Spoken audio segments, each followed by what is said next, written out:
So the DSA is actually more dangerous, in my opinion, than the Communist Party USA was, because their goal is to work within the Democratic Party, and they will vote for third parties. They'll endorse third party candidates, but they will work within the Democratic Party where and when they can. If you import the third world, you eventually become the third world, something New Yorkers are already discovering here in 2026. It's Zohran Mamdani and the Red Apple today on Restoration Spotlight. I'm Hayden Ludwig. An Indian Shiite born in Uganda, schooled in Cape Town, and sworn into office on the Quran, an ugly first in New York history. This is Zohran Mamdani. A radical racialist and devout Marxist raised up by the Democratic Socialists of America and promising a war on white privilege. This is also Zohran Mamdani. And we can't forget his short stint as an aspiring hip-hop artist rapping on Indian flatbread. And no, I'm not making that up. He's New York's second youngest mayor and quickly becoming one of the champions of the millennial left. And conservatives, especially older conservatives, should not be so quick to write him off. And my guest today shows why. Jacob Grandstaff is an investigative researcher for Restoration News, bringing his sharp insights into the 2025 New York mayoral race, rising Mamdani coalition, and the threat it poses to the America First movement's future. Jacob Grandstaff, welcome to Restoration Spotlight. Thank you for having me. So you've written extensively on the warning signs you see in the rising Mamdani coalition. And not just Mamdani himself, a whole coalition built around his success. Now, some people say this is a flash in the pan. You disagree. You think it's potentially a lethal threat to the America First movement. That's a future we both support. Why? Because of his strong support from the working class and New York's immigrant populations. Now, not just any immigrants we're talking about. We're talking specifically about those who predominantly come from Africa and Asia, which of course had strong Soviet influence in the Cold War. So as we open here, let's talk about how Zohran Mamdani isn't your typical run-of-the-mill Bernie Sanders-style socialist and why that should alarm conservatives. Well, you've got three major planks from Zohran Mamdani's coalition. You've got the yuppies who have turned Marxist or socialist from their indoctrination in college. Then you got the immigrant communities, primarily, like you mentioned, the Asian African immigrants who come from countries that were influenced by the Soviet Union. And then behind that, you have the issue of the working class. And that's the primary focus that that conservatives and the right in general should be concerned about. Because you can't win even a New York mayoral race on just the first two legs of that stool. You have to tap into the working class. And this is something that Mamdani has done successfully. And if we go back to the 2021 mayoral race, there were actually two candidates who split that socialist vote and split that immigrant vote. And of course, they weren't able to get in. Eric Adams won the race. Yes. But that was mainly because they weren't able to tap into the working class vote that Eric Adams had. The problem with Mamdani is he's someone who is telegenic. He's someone who is willing to go out there on the street. He walked, I think, 5 miles down Midtown Manhattan. Of course, it's for social media. It's for the cameras and all that. But that does send a message to people, the everyday man, everyday woman from the street who rides the subway, that this is a guy who's actually willing to get out here and shake my hand, talk to me face to face, ask me about my problems, ask me what he can do as mayor to fix my problems. And that goes a long way. And as I've written about, Trump did the exact same thing. And that's why President Trump was so successful in Queens and Brooklyn and a lot of these more working class neighborhoods, whereas most of these people would have never considered voting for a Republican in the past.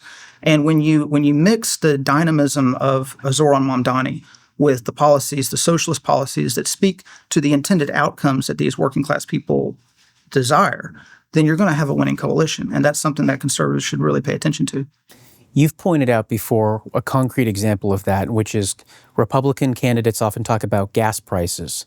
That's highly relevant if you live in the country or the suburbs because we drive. We drive to work, we drive for our kids, drive to our schools. But if you live in a major city, it's not really irrelevant to you, is it, right? The cost of a bus ticket or a New York Metro ticket, that's more relevant, isn't it? And that's the kind of stuff he talked about. Right. And this is kind of a problem of where the Republican Party has its base at. Its base is car-centric. Its base is car-dependent. It's mostly suburban. It's mostly rural. So when Republican candidates are appealing to the masses, of course they're going to talk about gas prices because that affects people like you and me. Yes. It doesn't affect people who are living in New York City or even downtown Chicago who don't own a car, who don't need a car. they don't really care. So it's great that gas prices are working. This works on a national campaign. But if Republicans want to win everywhere and want to keep socialists out of office in America's major cities, New York, Chicago, Los Angeles, we have to craft a policy. We have to craft a platform of policies that appeal to everyone, urban and rural. And also young, too. Most young people live in a major metropolitan area. And this is another problem that a lot of conservatives have is they'll make the argument, well, why don't you just move?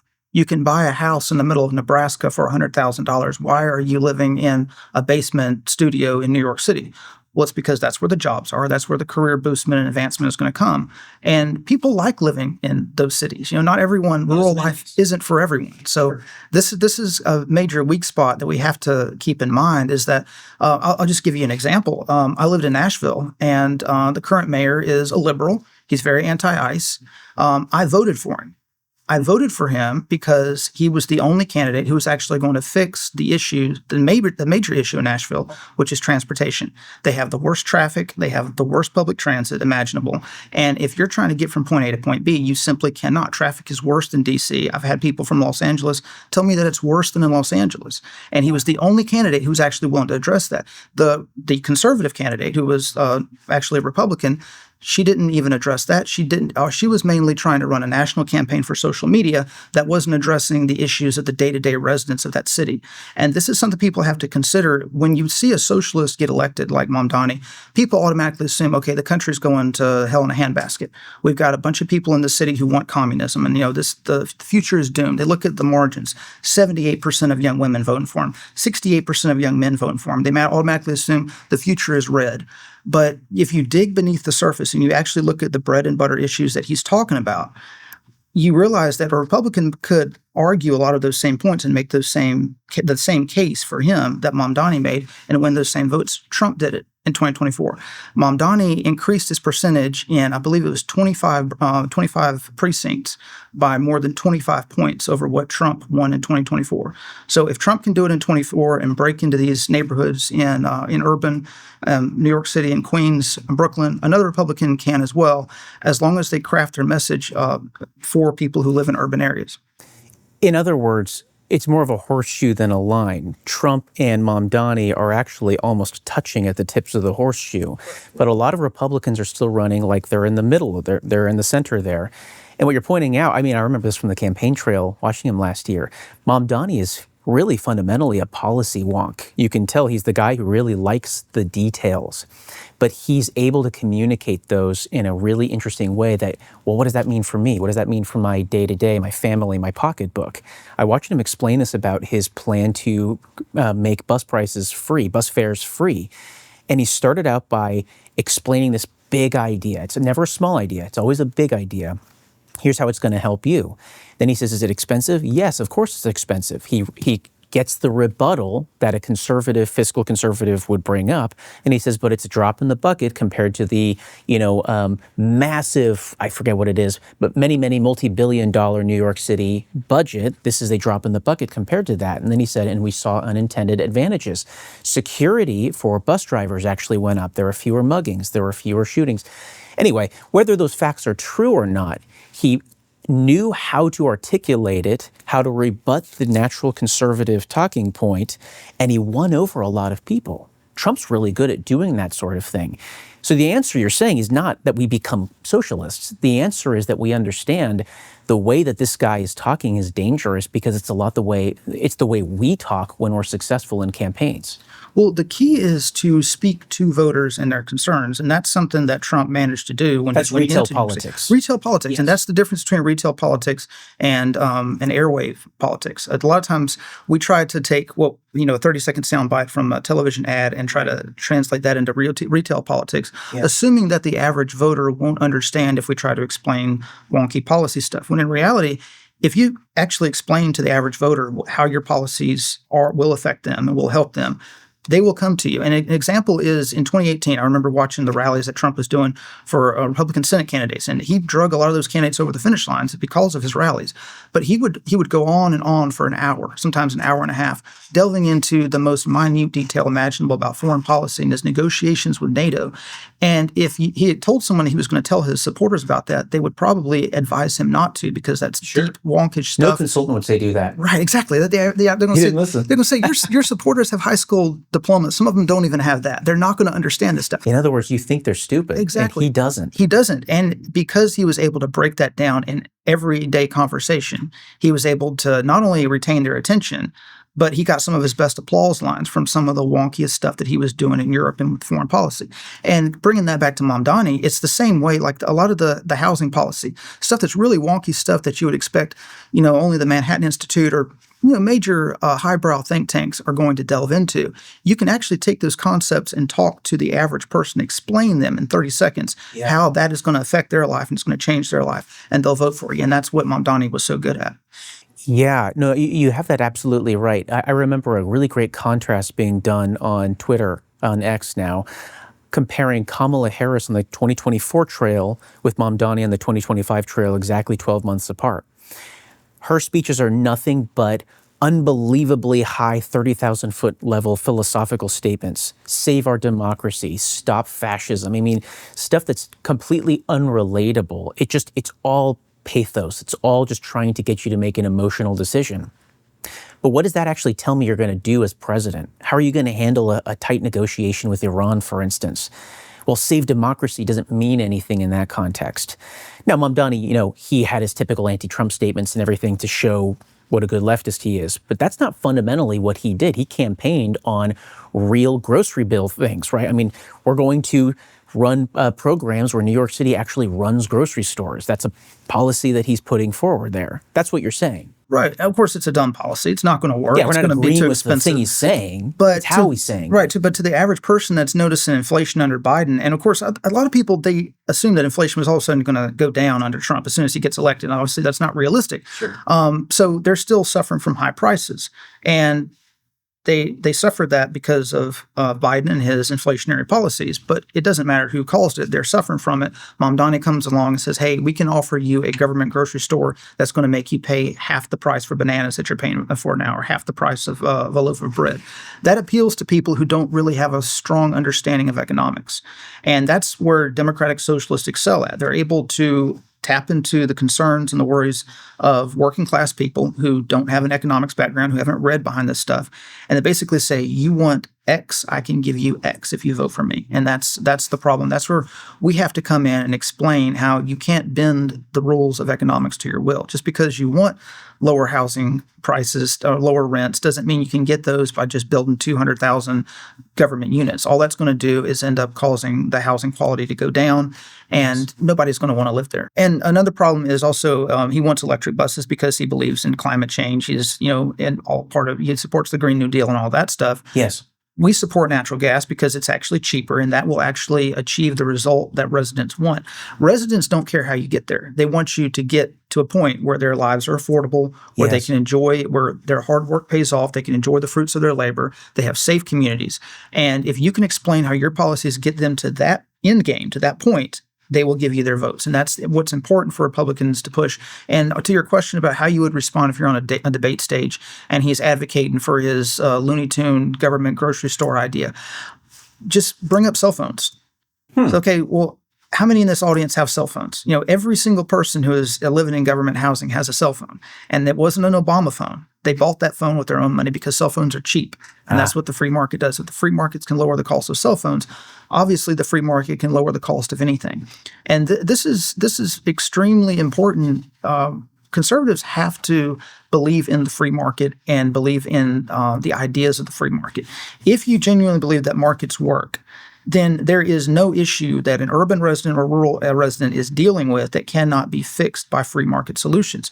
So, for instance, let's say rent prices are out of control in New York City. Well, obviously that means that there's somewhere along the line, there's a glitch in the free market. And if we dig beneath the surface, we see the glitch is obviously government-run housing. It's government-subsidized housing. That's right. It's rent control, stuff that's preventing the natural market corrections when you have an influx of yuppies or an influx of new residents, immigrants or whatever, moving into an area. After a while, the free market will fix that through new housing that is affordable and hits everyone's price point. And a great example of this is the tenement housing in New York City. We had the highest immigration rate outside of the Biden era during the 1890s and early 1900s, and they were all flooding into Ellis Island. They were all flooding into New York City, and most of them stayed there. Well, there was no housing. They didn't live in tents. They didn't live in hovels. They built brand new housing that was state of the art for their day and age, that was far better than anything they experienced in Italy, Russia, wherever they came from. And so we have a historical precedence of when this happened and how it worked. We can do that again and absorb newcomers coming into New York City. We don't have to have government subsidized housing or rent control. See, what I like about what you're saying is you're actually pointing out that nothing Mamdani proposes is new. These are really shop-worn ideas from the last century. I mean, everything, especially things like subsidized and rent-controlled housing. I mean, that is New York City. That goes back a long, long, long, long time. So pointing out we've done it his way, he's just trying to repackage something that's really old and worn out and has failed every time it's been tried. But the other thing I'm hearing, too, is you're also suggesting that Republicans talk too much in platitudes.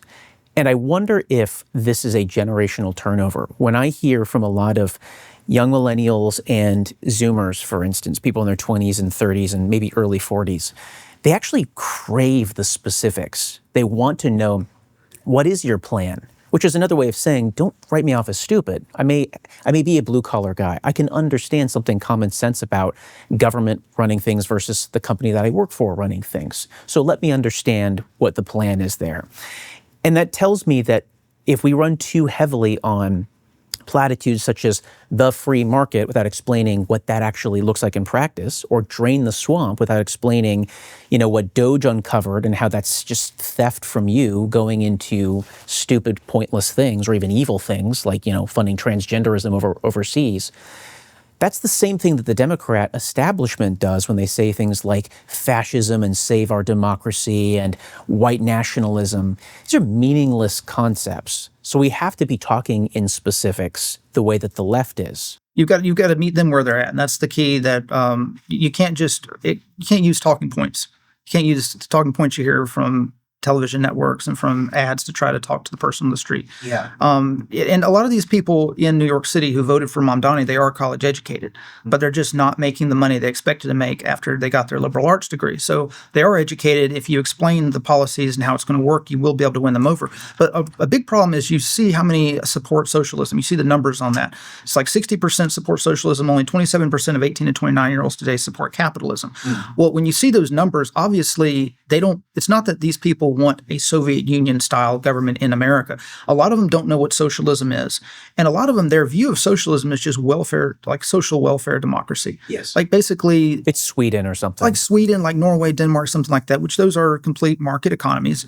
And so defining the terms is extremely important. And if we can explain how capitalism and markets will help them arrive at their desired end goal, which is a middle-class lifestyle, enjoying the fruits of their labors, being able to start families, being able to live a dignified life in this country, I think you'll start to see those numbers switch a lot. And I feel like too often we get in this mindset whenever a socialist is running for office, that we take the defensive posture and we just demonize them. And we just treat them like this is the second coming of Joseph Stalin. As if young people know what that means. Exactly. As if they know what that means, but also as if they care. Yeah. If Joseph Stalin were to come back from the dead and say, hey, I'm going to give you free rent, free bus tickets, and free food, they're going to vote for Joseph Stalin. Yeah, that's just exactly. That's just the way. Well, because part of this is a 60-year-old isn't being stupid. They have 60 years of lived experience that they're drawing upon, and it's very difficult for anybody, I don't care if you're 20 or 80, it's difficult to realize somebody else doesn't have those 4 decades of, experience that I might have. Right? They might only be 25 years old. That means they don't remember. I mean, you and I weren't even alive during the Cold War. We know about it because we've read about it. We know people who lived through it. Imagine if we didn't. That's a huge issue too, is the Cold War. At the end of the Cold War, really, it switched the mentality of Americans. You can't scare people with socialism. You can't scare people by calling people communists anymore. And too often, Republicans will throw out the word communist as loosely and freely as Democrats throw out the word fascist. Yes. No one, unless you're an anti-ICE activist or a member of Antifa, actually believes that Trump is a fascist. Like no regular Democrat believes he's actually a fascist. Maybe they did in 2016. They don't anymore. They've seen Trump in action. They know he's not a fascist. But too often we accuse Democrats or Democratic Socialists of being communist. That doesn't work. It doesn't convince anyone not to vote for that person. The key is to win. And if we want to win elections, we have to defeat these people on their policies, which Mamdani's policies are terrible. You can defeat his policies. They don't work. They've been tried. And this is similar with healthcare. When government intervention in healthcare ends up messing up everyone's healthcare, the solution that Democrats will go to is just to throw more government at the problem instead of stopping, recalibrating, and saying, okay, wait a minute, this intervention into the market actually messed up the healthcare market. This is why healthcare is so expensive. This is why health insurance is so expensive. We need to remove those market inhibitors and actually let the free market work the way it's supposed to. But same with housing. They're going to, whenever socialists come and say, hey, housing is too expensive because we messed it up, let's give you more money to pay for the housing that we made expensive. And it creates a snowball effect where you just compound the problem and you don't actually fix it. Yeah, so two things come to mind. First, recognizing the turnover in how we argue from people who remember the 1940s all the way through the 1990s, so fascism and Soviet communism. Those arguments don't fly with people who weren't alive for it and don't. Almost nobody alive today has actually seen a real Nazi, for instance. Okay, so recognizing that, I think there's a generational understanding of millennials and Zoomers want to be talked to in ways that millennials and Zoomers are thinking and seeing around them. It's a lived experience thing. That happens, I think, regularly in political life cycles. Secondly, you brought up health insurance. Now, I want to get into this because this is fascinating. You've told me a little bit, a great example of this, about why the United States is the only country on earth that has the kind of unique employer-sponsored health insurance system that it has, going back to, I believe, FDR. Do I have that right? Yes. During World War II, the government placed wage and price controls on the economy because we were in a wartime economy. So in order for companies to attract good workers, they couldn't pay them more money, so they offered health insurance. So it became an arms race for who could offer the better health insurance. Yeah. So in other words, I need to win over new workers because there's a shortage, right? But I can't pay you a higher wage, so I'll sneak around that and I'll give you benefits. Right. And then after World War II, the government made it tax preferable to offer health insurance if you're an employer. Baked into that system. Right. And then that just, of course, just like college loans, anytime the government offers more money or incentives for more money to go into an industry, that industry is going to raise the prices. Healthcare has exploded in the United States. And that's why one of the main reasons why it's so expensive. I mean, there's other reasons, too, that are messed up in the marketplace. Medicare is the most expensive probably most expensive healthcare socialist system in the world that contributes.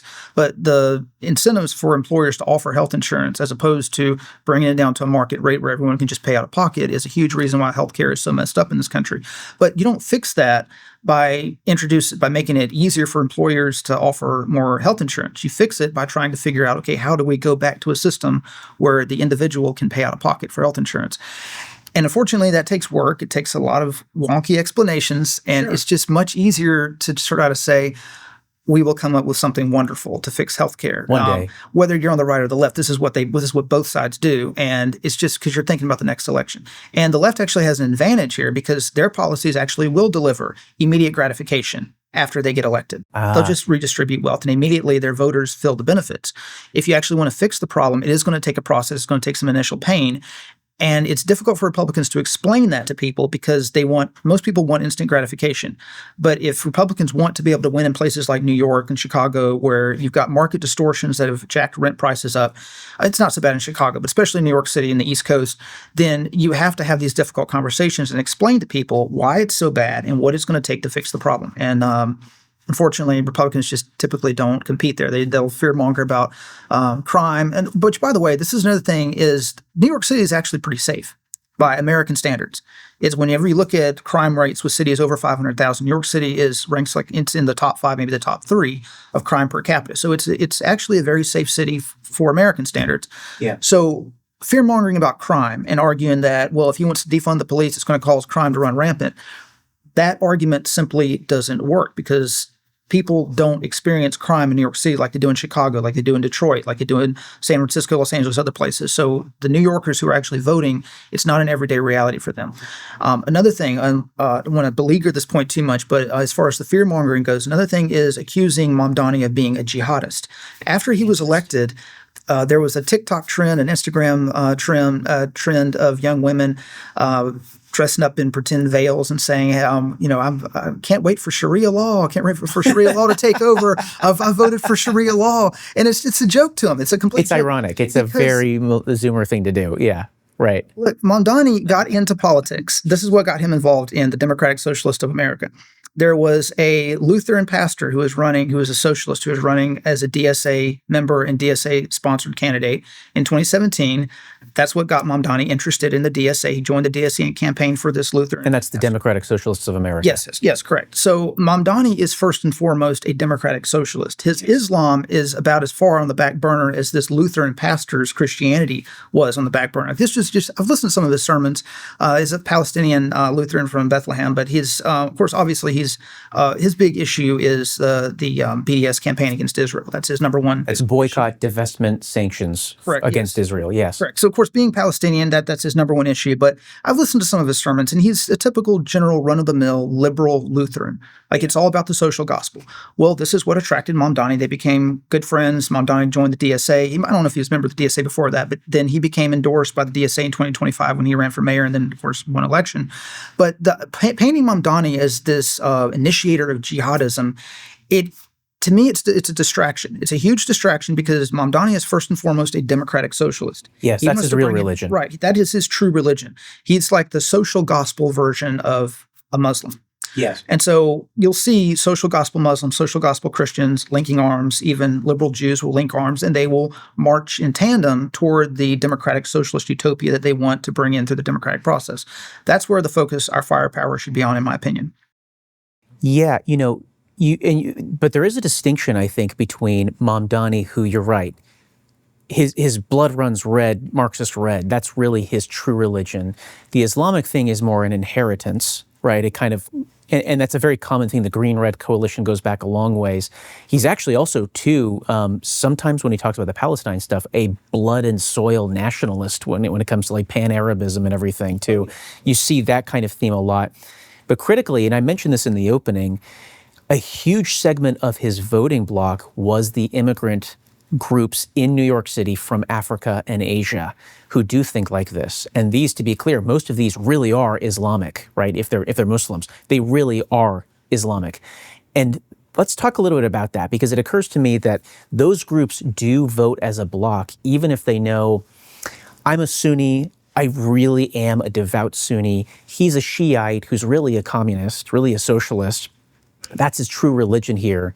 But he's still my guy, because I'm not going to vote for Andrew Cuomo, a white Catholic. I'm voting for this guy because at least he says Allah's name. That gets me closer to my objective.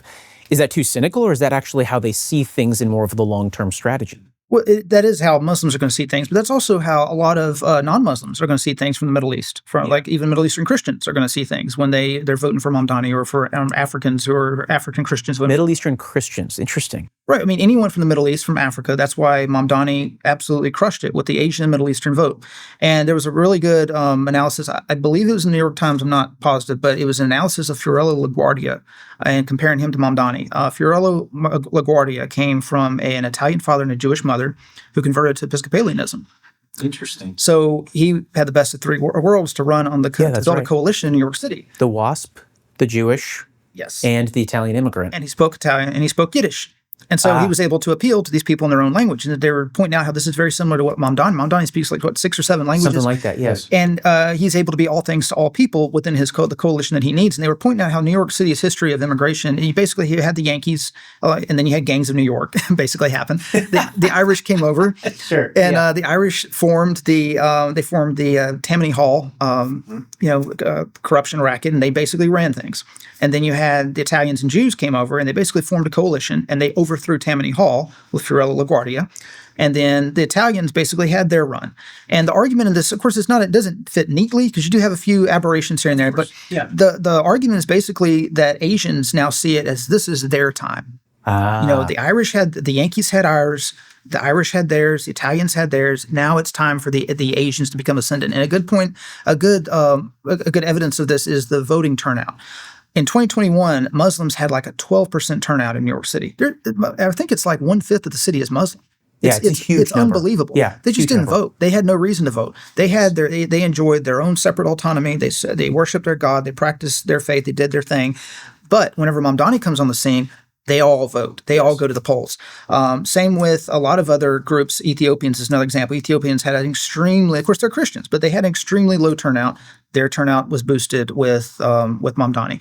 And it's because there was no single candidate to unite these groups of Middle Eastern and Asian immigrants. And most of these people are either first generation or second generation. They came within the past 25 years. Most of them weren't here when Rudy Giuliani was mayor of New York City. So these are recent arrivals. And if you look at the numbers of Mamdani's support among recent arrivals versus generational New Yorkers, it's like a 30 to 50 point difference. Wow. He crushes it with recent arrivals and traditional New Yorkers who are basically, you have these older Italian, Jewish, Polish groups of people in New York City whose they descend from these people. They are now like the conservative Yankees during Gangs of New York. Yes, they are now in the position. They have been here for generations, and now you've got these newcomers who are coming in, and now they want to elect someone who is all into post-colonialism, who's anti-Israel, and wants to bring in all the riffraff politics of the third world. So the key with you talked about him being like a blood and soil nationalist for Arabs, for the Middle East, or for Muslims. Yeah, he's definitely a blood nationalist because if you look at the affection that he has toward his fellow Muslims and Asians, the affection that they have toward him. I saw this interview in which he was interviewing New Yorkers to come in, just sit down with him after he took office. And there's this one lady comes in, who's Pakistani. She's speaking in broken English, and then she asked him if he speaks Urdu, and he says, "Oh yes," and so they're communicating Urdu because he's ethnically Indian Pakistani. Right, but yes, yeah. And so she says, "Oh, I just want to tell you that you have brought so much hope, so much light to our eyes. I just see it in the eyes of our people when they go out in the streets. There's so much joy and happiness. And it's because of you. It's because of what you've done and what you stepped up. And you basically are the voice of our people." And he starts crying, tears up. She tears up. They embrace. And you can just see the essence of blood and soil nationalism in both of them because he is part of her people. She is part of his people. And this is the problem when you have immigrant coalitions. This is the problem when you have a nation, a quote unquote nation of immigrants. You have groups of people who come in and they form enclaves. And then what happens is you have a politician who will rise up and he'll create a coalition with all those enclaves. And then he wins. Remember, whenever in his victory speech, he said, I represent Trinidadian cooks, Ethiopian aunties, Mexican abuelas, and Sinhalese taxi drivers. Yes. Nothing about the people Americans. who voted for him. The people who voted for him. He does represent them. He's speaking honestly there. Correct. He is the representative of the immigrant coalition, and this is why he is so adamant about being anti-ICE. Like he's had law enforcement arrested for cooperating with ICE and trying to get illegal immigrants out of New York City. And in the recent interview that he was on The View with, he basically told them that he views his mission as making people trust government. Those were his words. He said, you look up the interview, he said, "I want to make people trust in government." The warm embrace of collectivism, I think, is what he said at one point. Yes, he did. But yeah, he said ICE is undermining that. Because when people see ICE, they see a branch of a government, even if it's the federal government, and that makes them afraid to trust government. My goal as mayor is to get people to trust government. And so when ICE comes in, he never talks about immigrants. He's always talking about how they're terrorizing or removing New Yorkers.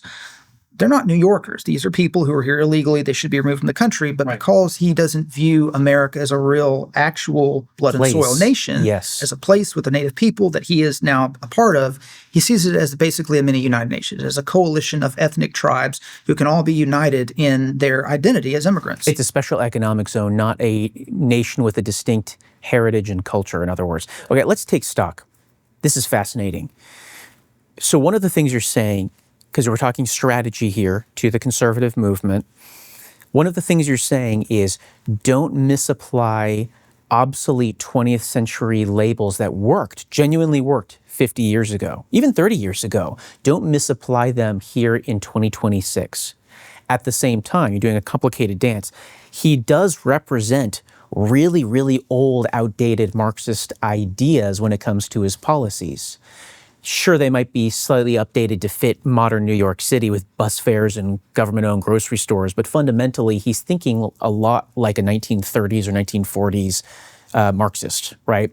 However, he also represents something that is far more Soviet era recognizable to somebody who's coming from the third world, who remembers, and this is one of the things that's fascinating me a lot. Have you ever read Samuel Huntington? Yes. Yeah, so Clash of Civilizations is a classic book, and one of the things he points out is in the West, there's a tradition, if you think about local all the way to supranational, meaning above nations, loyalties, you have this really fascinating spoke where in the West, we have this happy medium. We have the tribe and the individual family here, and then you have this horseshoe where you have like the United Nations. The happy medium in the West is right in the middle. It's the nation state. We have loyalties that go beneath it. On the left, they have loyalties that go above it. You know, I think even Christendom could kind of count on that, a relationship between Christian nations that's different from, you know, a relationship from a Christian nation to an Islamic nation, for instance. And that's kind of the West, and that's how we've settled in. And it's why you can have people come from other countries and join this, I hate this phrase, but the melting pot. They can assimilate into the United States. I don't really think it's melting pot, but you see what I'm saying. Right. But in the Islamic world, you have this bifurcated set of loyalties.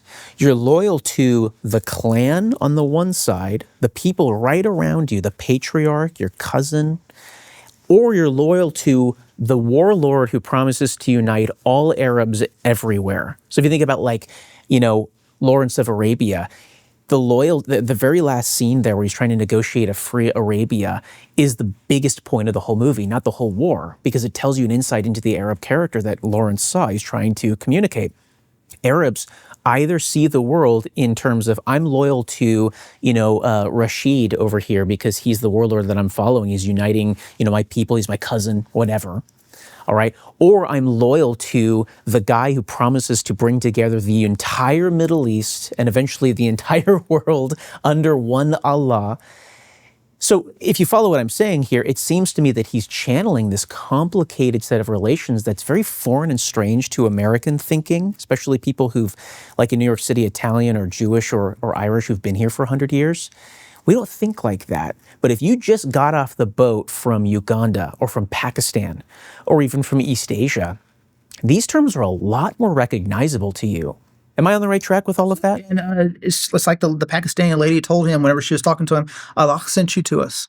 That's basically what she told him. Allah sent you to us. And they view their elected representative as a warlord. It's different from us saying, God bless you. It is very different. It's very different. And it's because they view that as their representative warlord, that they all vote and he is their representative of their people. Because take, for instance, the Ottoman Empire, you had the Christian representative, who was the bishop of the Orthodox. He represented all the Christians. Yes. Then you had the Jewish representative. He represented all the Jews. And in their mindset, their backward mindset, this is still how they function.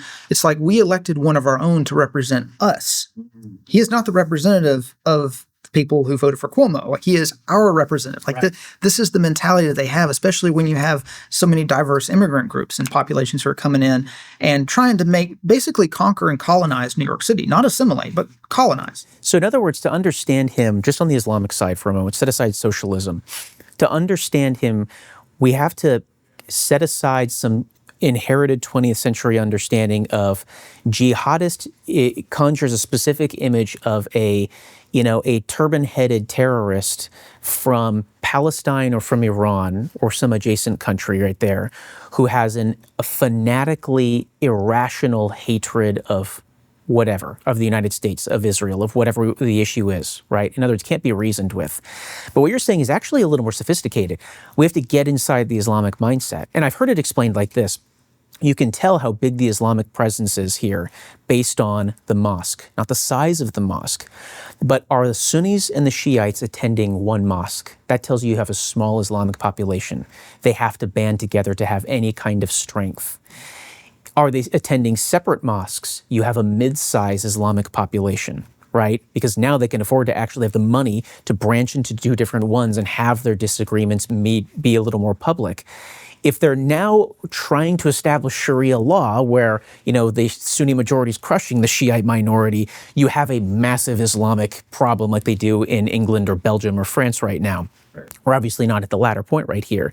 But what you're saying is we're at that point right now where Muslims can say, even Middle Eastern Christians can say, this guy is close enough to my representative because we're in that point where we're not ready to take over and establish Sharia law here, but he's getting us closer. So I'm not waiting for the perfect guy who is exactly me.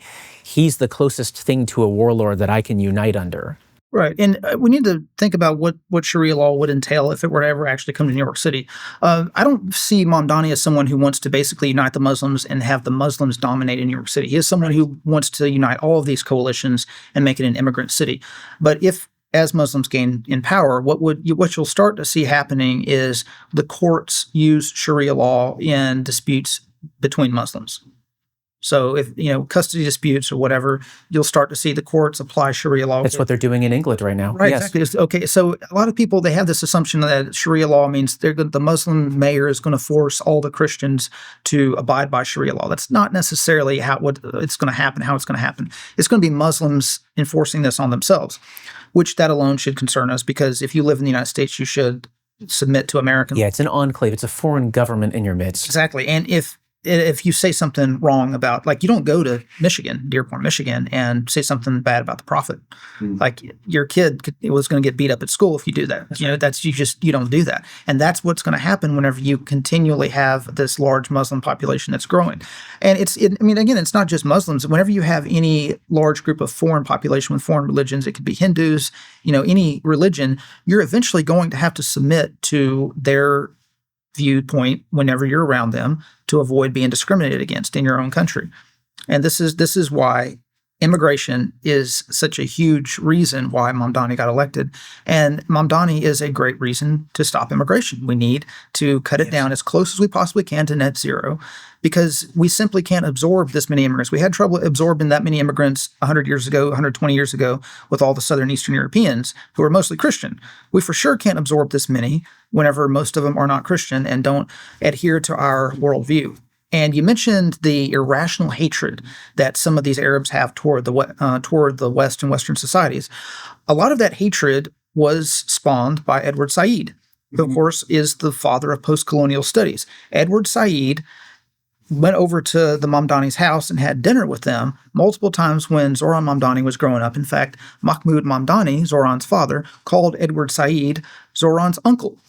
So when you have Zohran Mamdani, who is basically grown up on the knee of Edward Said and other Orientalists and people who have this view, and of course, Edward Said's his whole worldview was Westerners view the Middle East with these kind of rose-colored glasses that causes them to discriminate against Middle Eastern history and Middle Eastern viewpoints, and they impose their Western viewpoint on the Middle East. And so when you have that view, this view of Americans, you're going to naturally assume that Americans are racist against people from the Middle East, against Arabs and Asians and Africans. When you have that chip on your shoulder, how much of a mayor are you going to be able to be to everybody? You can't. You cannot, because this is your time to exact retribution. That's it for part one of this two-part interview with Jacob Grandstaff. Catch us next week on the DSA, the threat to America first, and how we win the culture war. This is Restoration Spotlight, and I'm Hayden Ludwig. Check us out at restoration-news.com.